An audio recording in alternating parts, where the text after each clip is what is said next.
And I don't know if there's a shortcut around that. I don't know if any amount of talking down, like if it was a mental health crisis, you could just be talked down from. Mom and dad could do it. You would need to call somebody, you know? That's And believe it or not, this is exactly the kind of... Well, let's take social workers and let's give them all the proper training to do restraints, on how to subdue somebody, on how to utilize non-lethal weapons. And it's like, okay, well, there's two parts of that that's funny. One is kind of on the surface funny, but the other is a little bit funnier on a deeper level.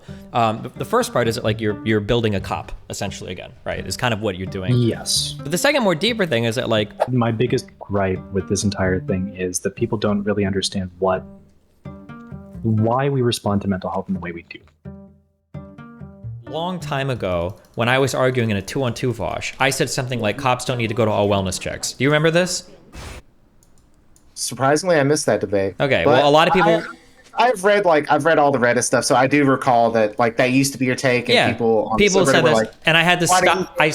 Yeah, so I stopped because people talk to you, people message you. Yeah, you got reached out social to by, workers messaged me, and they were like, "This is like, you're just so wrong. You don't understand why." And then I listened, I was like, oh, "Okay."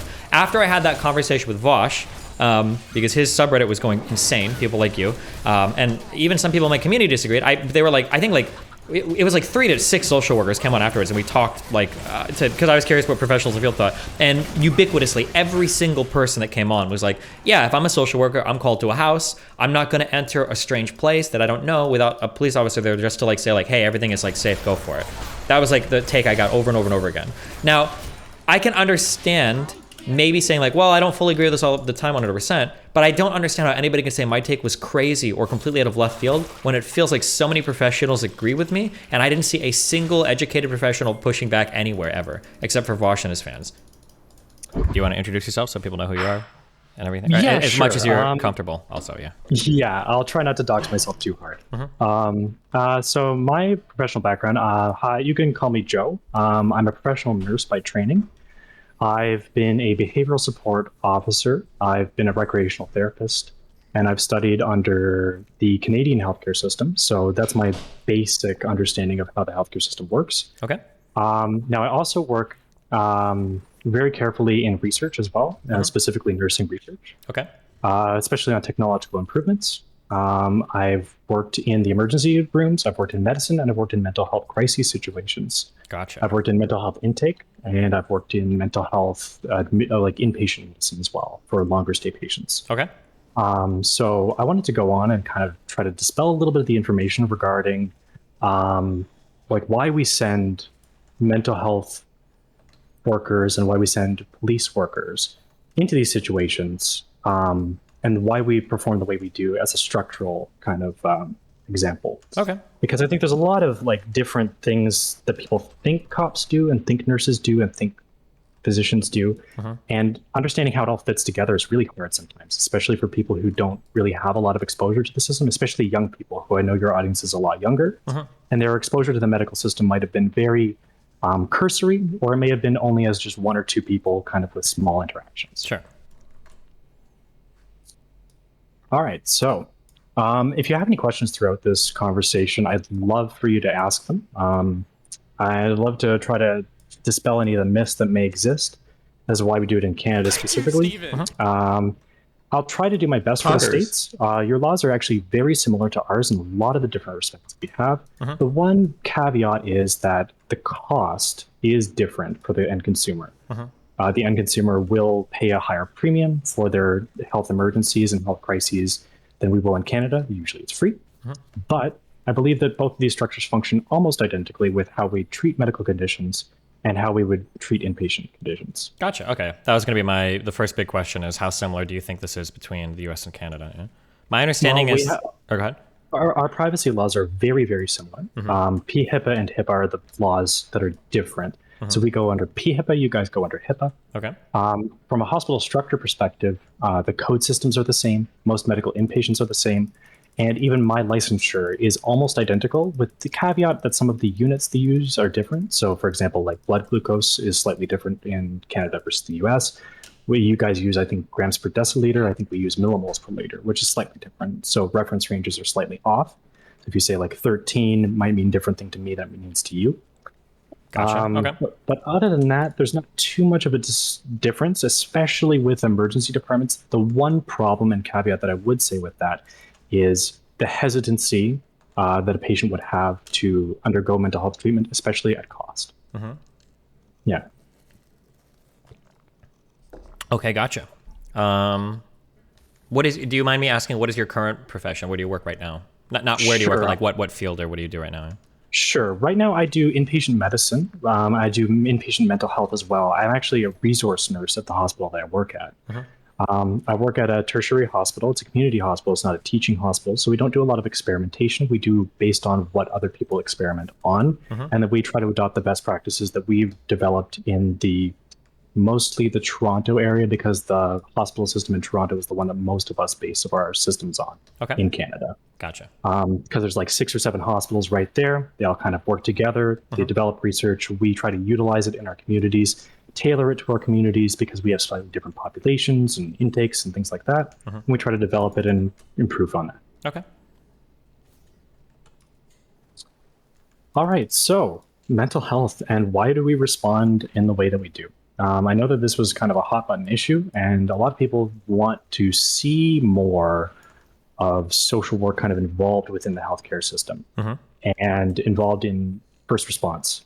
And I think that I'm mostly in the agreement of your side of it, where police are the best responders for the first response.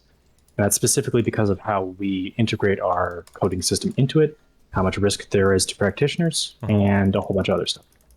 And we can go through the list and go through a whole bunch of different stuff on that if you like. And I'd love for you to ask questions as we go.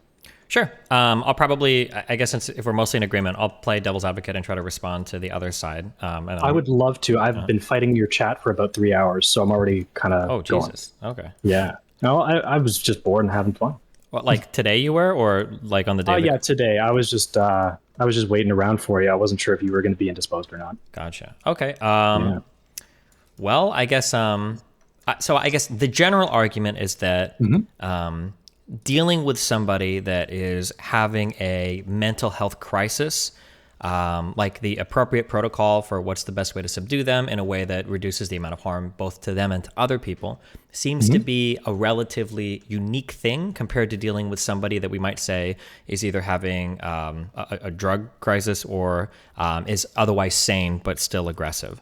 So I think the call is that a social worker would be more equipped to deal with people having a mental health crisis than a police officer who's just looking to fight crackheads or, subdue somebody. So if I may, drug crises are mental health crises.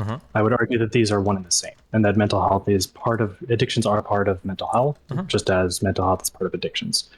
So both of those are important caveats. Now, what exactly is the difference between these two circumstances? A mental health crisis where a person is deemed violent and a person who is deemed violent who is deemed mentally fully capacitated. My question back to you for a person who asked this question, because I know you're playing devil's advocate regarding this, is what is the difference? What is the discernible difference there? So I think I can't do it anymore. Fuck. So the discernible difference. So here. Okay, I'm curious to hear your take on this. Okay, because I only have so much life experience. Okay, so the discernible difference seems to be that this is from my point of view. I just want your feedback and input on this. Okay, because I'm curious. Because I might be totally warped. Okay, the impression that I get is that mentally ill people that have severe, like, I don't know if I'd say like a psychotic break or somebody that's being like acting out in a violent manner. I think that these people tend to be isolated to either certain classes or in like the upper middle class, they're isolated to certain institutions. So I think a lot of people don't know what it's like to have an experience of like an adult or like an older child, especially older male children, having a full-blown mental crisis. So I think the impression is when you hear mental health crisis, you think somebody's in bed, they're very sad, they might want to kill themselves, or somebody's just like very upset and they're like shouting in the living room. So like if we just had a social worker to talk them down, like they could do that really well, whereas a police is just going to come, busting heads. And my impression is that if you had a little bit more experience, and I am empathetic towards people that have these problems, right? Obviously it sucks. Everything about this sucks. Absolutely. Yeah. But if you've had experience firsthand with like low functioning autistic people, especially men, especially older children that are male, or if you've had experience somebody having a mental health break, sometimes like it comes down to like you have to have a big guy there to physically restrain them or drug them or multiple people to do it. And I don't know if there's a shortcut around that. I don't know if any amount of talking down, like if it was a mental health crisis, you could just be talked down from. Mom and dad could do it. You would need to call somebody, you know. That's and believe it or not, this is exactly the kind of conversations that I often have with my patients, and this is often the conversation that I will have with patients' families. My specific frame of reference especially is arguably even harder because I mostly deal with patients in dementia, which is even more difficult. Which is even more difficult because they have already been diagnosed with a mental health condition, and then dementia compounds the issue. Yeah. Because it is like, is it the mental health issue? Is it dementia? Is it symptoms of both? Is it one? Is it the other? How do we treat them different? Right? And oftentimes, if you can correct me wrong, but I believe that things like dementia or things like Alzheimer's disease, especially, these will run in tandem with other things as well, or can cause other things. So somebody that has Alzheimer's well, not just disease, that, there's like 6 or 7 kinds of Alzheimer's disease, and each one performs slightly differently as well. Like Pick's disease is a certain specific kind of Alzheimer's disease that affects emotional functioning first. And it's actually very difficult to detect because most people just think they're effing crazy. Yeah. And that they're just having like emotional issues. And often Pick's disease shows very, very early, like we're talking like mid 40s, 50s. And you'll see that somebody is just violent or aggressive or potentially just like angry towards other people. And you won't be able to determine that it's actually dementia unless you would do like a proper MRI of their brain. That's just not standard practice because it's very expensive to do MRIs. So all of that compounds into these issues where mental health isn't really taken that seriously. But it's not just that, it's that we don't understand how to respond to mental health and why we respond to mental health in the way that we do. I'm curious, are you streaming this right now, or are we just? Oh yeah, shit. I'm sorry. Yeah, I'm sorry. Holy fuck, I should have said that. Sorry. I turned on my stream and everything. Yeah, we're streaming. Gotcha. Yeah, go for it. Okay, cool. I was just curious on that. My apologies. All right, so let's continue on this line. So, with responding to the physical acuity, you're exactly right in this, and this is why I was having these conversations with some of your chatters and groups on Discord. We respond with police because whether or not we like it or not, let's say we get a call and it's bizarre behavior, right? A person is acting bizarrely. This is a triage diagnosis that we can render at the hospital, but it is not an official medical diagnosis because bizarre behavior doesn't really tell you anything. It just says what they're in for, right? Bizarre behavior can then be determined by the best person to determine that is a psychiatrist. So the way you guys work and the way we work too is that physicians can do everything a nurse can with 2 caveats. The caveats are the renderance of a diagnosis and the fulfilling of a prescription. Wait, hold on. Let me back that up. I think, did you mean to ahead. say nurses can do everything physicians can except for those 2 things? Or did you mean to say? Except for those 2 things, yes, okay, my gotcha. apologies. No, that's okay, just making sure it wasn't So like a doctor can deliver an IM injection, they can do all this kind of stuff, but nurses can do all of this stuff as well, with the exceptions of a nurse cannot tell you a diagnosis. So let's say a nurse gets an image back that says like, you know, this dude has cancer or whatever, right? Even if I know a patient has cancer, I cannot tell the patient that they have cancer. That's the role of the physician, and it's a legal liability to me if I was to tell a patient that they had cancer, even if I am well aware that there's a big tumor on the x-ray, we're 99% sure it's cancer, the histology came back positive, all that stuff is all coalesced in like a diagnosis of cancer. And I know for a fact that the doctor's coming over at 3 p.m. to say they have cancer, and they're like, hey, did you get my test results? And I'm like, sorry, you just have to go over with the doctor. Yeah, something real quick that I want to add to that. I've seen some people in the I'm always so scared to bring up the coronavirus because I don't know if you're going to say some crazy shit. I don't think you would. I've worked on the COVID ward, so okay. Yeah. So there were sometimes conspiracies go around where I hear people will say things like, "Oh yeah, like I saw my MRI, like they hung it up or whatever. They hung up the X-ray next to me. I could see it, and they wouldn't even tell me because they were trying to hide what was going on. They didn't want me to know or whatever." I've heard people use that language before. Yeah. If you can read an MRI, cool. But like honestly, they're freaking hard to read. I don't know if you can really realistically fully discern things from looking at an MRI without a trained eye. Even most physicians, even in their own specialty, often consult radiology specifically because it is so hard to determine specifically certain things or certain conditions. Some things like a pulmonary embolism, for example, on a chest x-ray will show up, but it's hard to see unless you really have a trained eye for it. Borrowing from a little bit of real life and a little bit of the show House. I think I've heard it said often that like doctors don't like to test for things unless there's some symptom, because if you just start doing a bunch of scans, it's easy to, you know, like read tea leaves and either see something that doesn't exist or like invent stuff, because it's just not like a technology where like, oh, that's absolutely what a pulmonary embolism is. We see it. It looks like the textbook. Exactly. There's a lot of like fuzzy shit you don't know all the time or whatever. There is a lot of fuzzy shit. So even within that discernment, I wanted to say a little bit about that. I have 2 degrees in health studies. One is in kinesiology, the other is in nursing. In my first degree, we went over a lot about anatomical features and structures of normal human beings. And only 30% of human beings actually show normal anatomical presentation. Yeah. Many people will have very weird malformations that you would not normally see on specific things. For example, on one of the cadavers that I worked on a long time ago, I believe they had a vessel that did not show up on any normal like anatomical structures.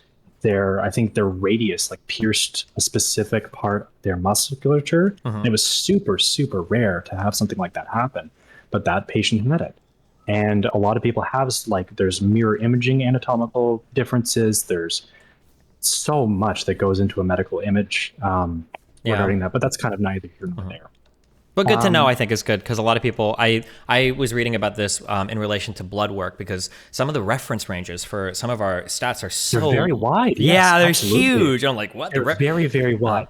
And so then I've heard that it's like... Or go ahead. Go ahead, sorry.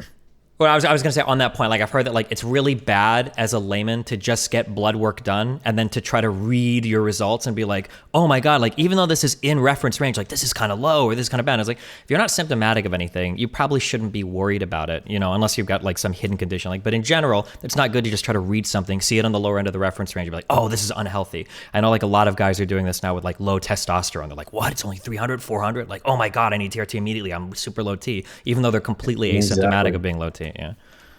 Yeah, so all of this kind of paints a picture of what we're seeing inside your body. To a certain degree, we can determine things, but even different things that we do when collecting your blood sample, for example, will have different effects on how your blood ranges are affected. So let's say we look at lactate, for example.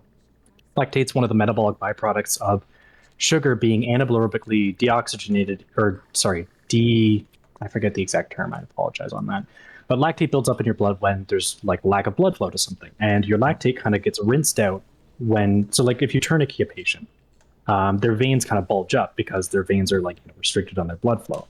But then if you take a lactate after like 5 minutes of a tourniquet being on them, it's going to be through the roof because you have all this lactate that's building up in their veins trying to get out. Sure. And you're going to have a false positive because you had the tourniquet on too long. But if that's the only snapshot of blood that you get, you might think, oh shit, this guy's a metabolic disease. What am I doing here? And you may actually treat something that's not there. So you can have false positive, false negative, and all that's based on the imaging that you would actually get from the patient.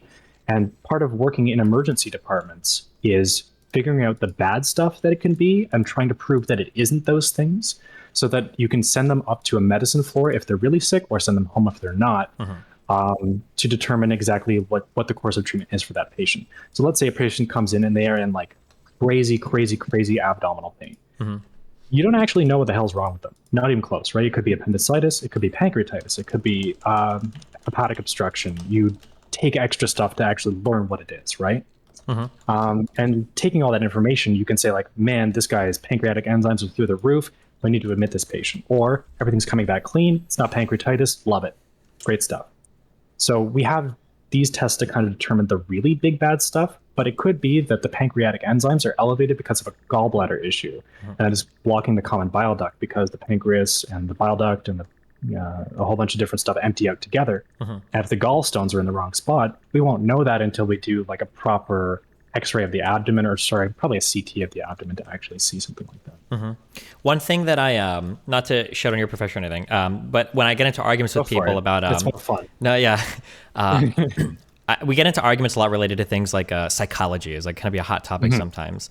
And something that I notice, or I feel personally, like it's a big misconception is people will look at stuff like psychology and they'll be like, oh, these are social sciences. These are soft sciences. You know, this isn't like medicine or, like what physicians do. This is way, way, way more rock science. It's like there's a lot of human input in a lot of different stages of like the medicine process. And I think people aren't aware of that all the time. So like on kind of what you're talking about here in terms of forming a diagnosis, like I'm gonna guess here, but I'm pretty sure that when you're trying to figure out what's wrong with a patient, like sometimes some of the most important part of that diagnostic process is just asking a patient if like their condition has changed at all over the past like couple weeks. Like, have you always had this pain, or is this something new, or did you do something that like sometimes these questions are more important than like any number of diagnostic tests you can run, just because you don't know all the time. As unfortunate as it is, you are correct. It sucks because you want to have this objective lens by which you can view every patient, but unfortunately the subjectivity of each person's diagnosis can be very different. No. Like, for example, let's say somebody comes in with chest pain. I've had patients come in with 10 out of 10 chest pain and 1 out of 10 chest pain, and they had the exact same heart attack. The exact same. Like the same area, the same blockage, everything to a T.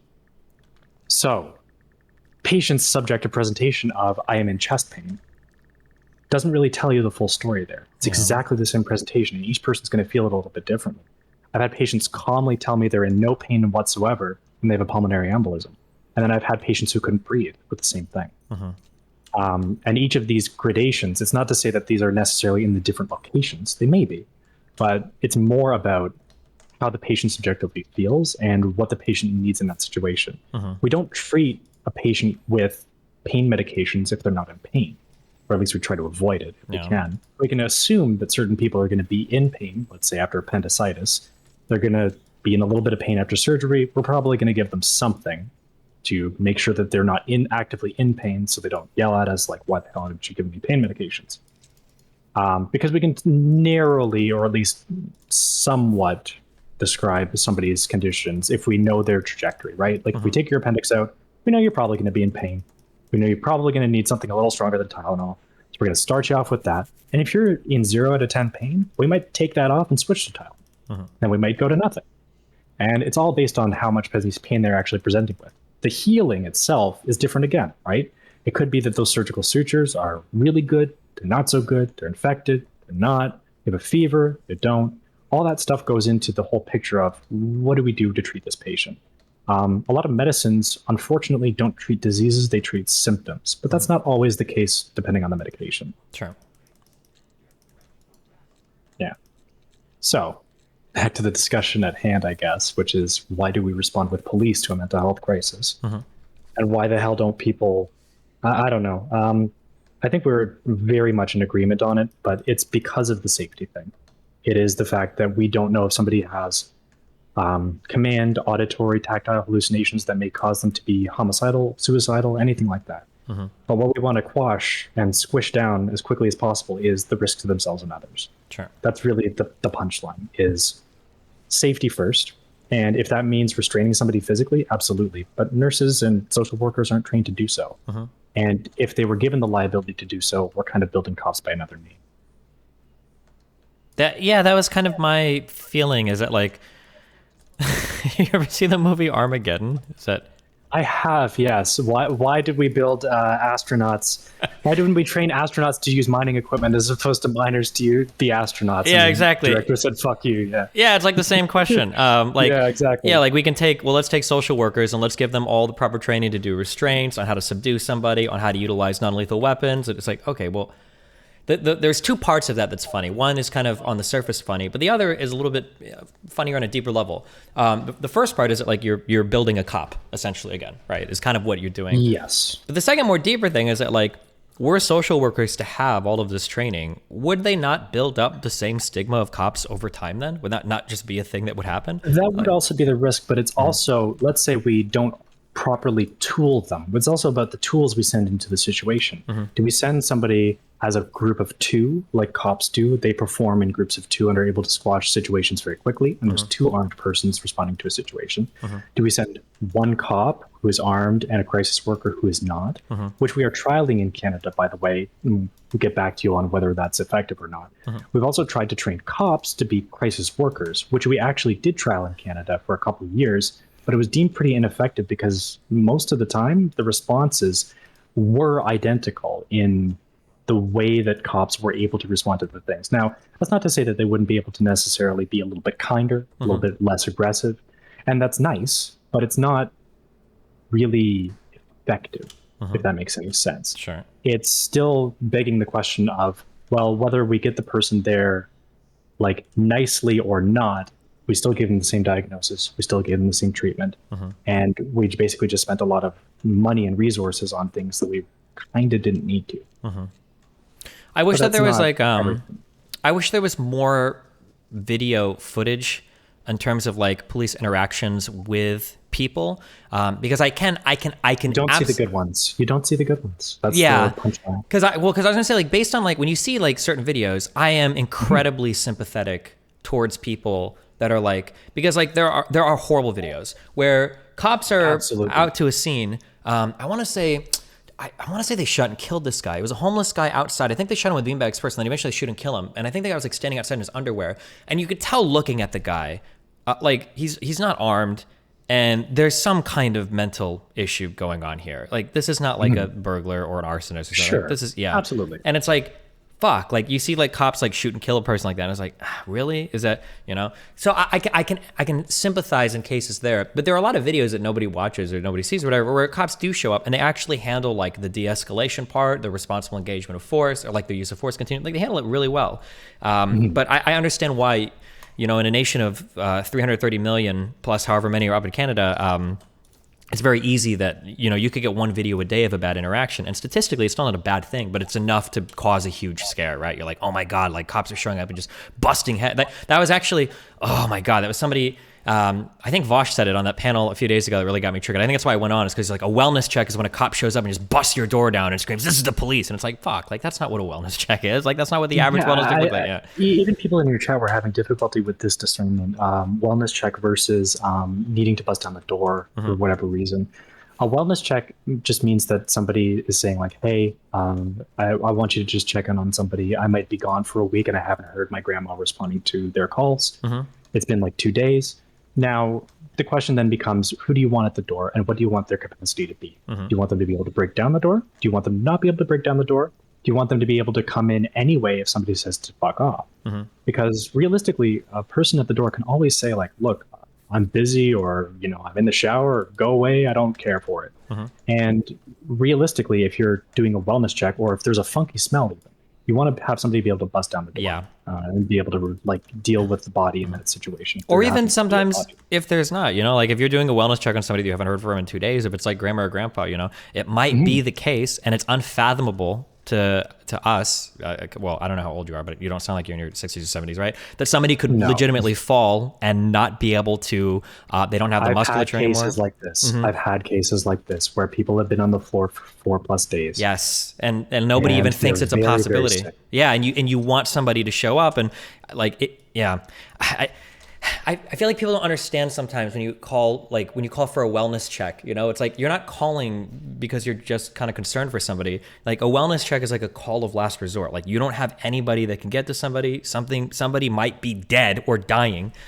You want somebody to show up that can bust down a door if they need to make sure that, you know, grandma's not dying on the floor, or that somebody hasn't hurt themselves or somebody else. Or it could even be that there is a crime that has taken place and there's a person chained up in the basement. That's not unheard of. These things have happened before many times. And as terrible as it is to respond with such an enormous amount of force that the police are available to render to a person, they very infrequently do so. The goal of it is for safety, that a person is able to respond in kind with a large amount of force in situations where a crisis worker would be unable or incapacitated by the person they're responding to. And I think that that's a risk that we always run when we're responding to house calls like this. Yeah. Oh, oh, fuck. I might end up saying things that you've emailed me. I don't remember what exactly you told me anymore, because I had a few soldier words. Okay, don't worry about it. Somebody emailed me with a lot of information relating to these things as well. And something I didn't even think of is this. I don't remember what this guy said he worked at, but he said that don't ever let anybody tell you that when you do not call the police. Nobody calls the police unless you're actually dialing the police department. When you dial 911, you are contacting a dispatcher, and they are making the call on whether or not police services are appropriate or somebody else. That is correct. So they're determining if you want to use the police department, if you want to use emergency department, if you want to use cops, if you want to use crisis workers, but these kind of crisis workers generally don't function out of large metropolitan areas as frequently. It's far more efficient to bring a cop into a centralized bureaucracy like a hospital where we can control things like the environment and be able to render mental health services for these people. Yeah. It also speaks to the centralization of the ability of us to respond to calls as well. It's inefficient to send a large amount of trained professionals to things that they don't need to be sent to. For example, like let's say we're sending cops out to mental health checks, and like 40% of the time we need to bring them in for whatever reason. It's inefficient to then send a crisis worker with them to do like a 35-minute sit down, have them drive to, have them drive from, when they could see 12 or 13 patients all brought into them by the police and them doing the heavy work and the lifting of bringing them into a centralized bureaucracy where we can control the environment, we can get them medications and emergencies, we can prevent them from causing harm to themselves or others. All these things are really important safety checks, and especially as a medical practitioner, we need to be responsible stewards of our patients at all times. It is our responsibility to take care of patients. It's on us if patients commit suicide in our care, and we need to be careful about those things. And it's on us if somebody harms themselves or others in our care, and we need to be aware of these considerations for mental health workers, and to understand that these are important caveats that we always need to keep in mind when responding to mental health crises. Now, when we speak to specifically crises, right, what is a crisis is also really difficult for people to pin down, I think. From your understanding, and I'm not meaning to call you out on this or anything, but what is a crisis? What would be deemed a crisis? And I think this is an important thing to talk about. Yeah, so my understanding is that like a crisis is where you have a situation where somebody is either an imminent threat to themselves or somebody else, and the people in that vicinity aren't able to get that situation under control. I'd consider that a crisis. Right. I would consider the same. Now, the question becomes in the more gray areas. What is bizarre behavior, so to speak, right? Is a person like depressed, for example, or just not eating? Are they not responding to verbal stimuli? Are they not responding to auditory stimuli? Are they responding strangely to certain things? And one of the most important things that I think people don't realize specifically about mental health crises is that these could have medical backings that you don't know until you get them to a hospital. Like, for example, the presentation of confusion. Let's say a person presents as confused. They may not be responding properly. They may not be verbalizing properly. They may not be able to interact with the world around them in an effective way. What do we then say about that patient? Are they sick from something? Are they having a kidney issue? They could be having a urinary tract infection that causes delirium. They could be showing early signs of dementia. They could be showing a psychotic break. But either way, in all of these cases, we need to do further testing to determine that. You or I don't know that until we've actually, run the gambit of the tests. We've drawn some blood, we've done some exams, we've done some tests, and then we're able to actually make a better determination. Is it in their head? Is it not? Are all our labs correct? Have we corrected for everything that it isn't, or determined what it is? And that's what I do in emergency medicine a lot, is determining what things aren't, not necessarily what things are. That's the role of the physician. But we have to prove things that it isn't first, right? And until we do that, we don't really know if they're at a risk to themselves or others until we've gotten them processed within the hospital. Sure. Yeah. Well, do you hear, I guess if you, is there anything else you heard that sticks out to you on the panel, or do you think I have a misunderstanding of anything related to this, or anything I think else? that a lot of people within, I think that my biggest gripe with this entire thing is that people don't really understand why we respond to mental health in the way we do. What do you mean by that? Expand on that. Yeah. It's for safety. All things at all times are safety. Whether we like it or not, we want to try to prevent people from committing suicide, causing harm to themselves or others. Now, that usually means that we have to be a little bit heavy-handed, especially when it comes to what we allow for people to be able to do in mental health settings, what we allow for people to, how we respond to mental health crises, all these different things. And when we coalesce all that together, we can sometimes appear very callous towards a mental health condition. That a person may be in a kind of crisis situation, and they may say like, look, I just need some kind of miracle with regards to this, that, or the other. There isn't necessarily a miracle cure, but we can work really hard on keeping you safe, keeping you out of harm's way, and keeping you healthy. But the harder parts are like family dynamics, things like that. You may be in a crisis from a family dynamic.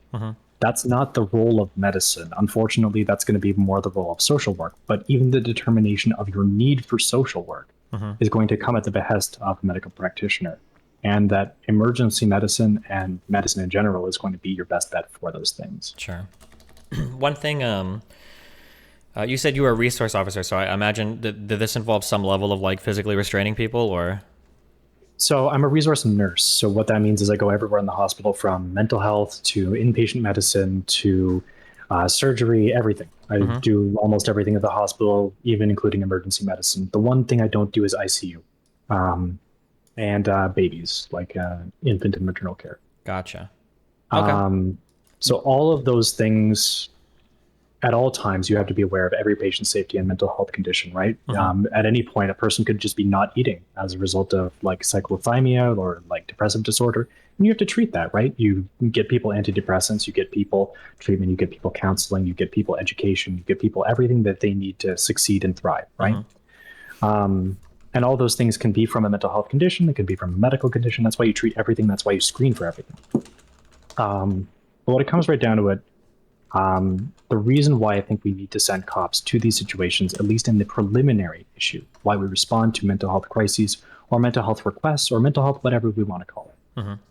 The reason why we send cops is safety, because we don't know, we can't control the environment at a person's house. We can't control it in the hospital. This is almost every social worker that's emailed me with firsthand experience has always said that if you are a social worker, like, you're not being called to the nice white picket fence gated communities. Some of the neighborhoods you're called to are very scary. And to show up in this area, you have no idea what the scene is going to be. And having a police officer there to just like secure an area or a pair to say like, hey, it's safe, do your thing. That a lot of social workers, people that have emailed said they would never go to a place if they didn't have police officers there with them. Absolutely, and they're not trained for it. Because social workers generally are there to connect you to services that you don't really know exist and to support families with like calls and other support programs that they may need.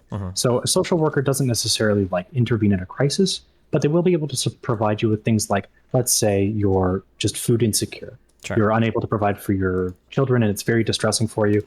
And you're just at your wit's end and you're starting to throw pots and pans around the house and that's your psychotic break that you've had. The social worker would be able to say like, okay, that's not the appropriate response and we can maybe get you medications that help you prevent that. But really what you need is access to food programs in your state or your area or wherever you happen to be.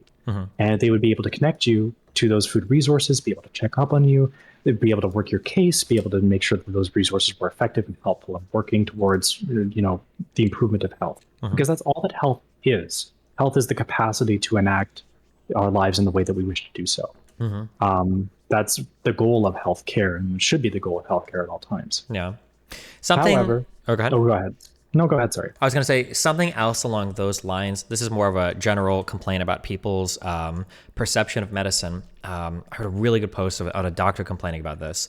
Is people have a fundamental misunderstanding sometimes of medicine, and that when you go to a hospital or when you do anything involving medicine, all medicine does is it makes it so you're not dying anymore, but it can't actually make you healthy. It's like the goal of like any treating a disease is to either get rid of a disease or to restore like maybe an organ of functionality or whatever, but it's not going to like improve like the health of a person in ways that lifestyle changes or other things can. And I've seen complaints before where people will say things like, oh, all doctors want to do is give you drugs and blah, blah, blah, blah, blah. And it's like, okay, yeah, but when somebody comes into your office and they're massively overweight, they don't exercise, they smoke, they do all these things, there's nothing you can really do for that person. There is no medication to improve somebody's lifestyle. All you can do is treat an underlying condition or symptom, and that's really all that can happen at the hospital. There's not really room for anything more, say for like physical therapy or something kind of like unique like that. Yeah. I agree, but as strange as it is, the hospital and its structure actually do these things. You just don't realize it because it's all the stuff that you don't really take into account as the medicine. They give you 3 square meals a day, for example. You eating 3 square meals a day is a really important part to enact health outcomes. Getting the right amount of protein. All your meals are provided by a dietitian. Everyone hates hospital food, but it's actually very nutritious when it comes right down to it. Oh, sure. While you're there, yeah. Yeah, exactly. While you're there, they'll be able to feed you 3 square meals a day. It's nutritious stuff. And that might actually be the biggest problem that you're having, is that you're just not getting the right amount of vitamins when it comes right down to it. That could be at least a part of it. It could be that you're not getting enough physical therapy, and the physiotherapist will see you every day and get you up and walking and moving around and stretching and doing all these things that you need to be able to do to enact your what we call activities of daily living. Being able to cook and clean and go to the grocery store for yourself, kind of thing. And the whole goal of the hospital is to control the environment in such a way that realistically, if you're doing the things as we do them in the hospital, giving the medications on time, giving them at the right times, in the right amounts, with the right amount of food, and the right amount of social supports and things there, you're supposed to take that with you as the goal and say like, wow, I got better on this. I should keep it going at least a little bit. Sure. Yeah. All right. Well, anything else? That was probably a quicker conversation than I was expecting, but it was been fun, honestly.